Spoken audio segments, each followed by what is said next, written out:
គុណជាល្អយ៉ាងណាទៅក្លិននេះក្រអូបស្រោបមិនចេះណាយមិនប្រចាំកាយរបងស្រីពេល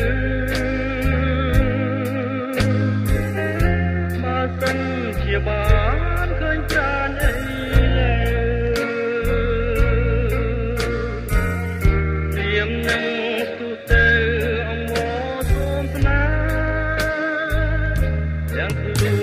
ដល់ណា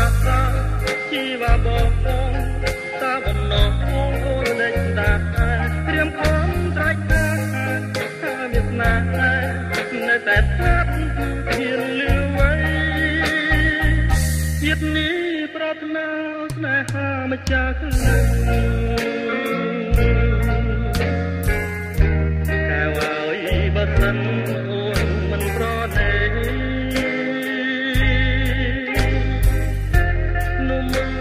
រៀមក្រំក្រៀមលូរ៉ៃព្រោះមិនបានស្រីដូចក្តីបំណងពួកអូនអាណិតដល់ចិនរៀមរ៉ានៅពួនដល់ណា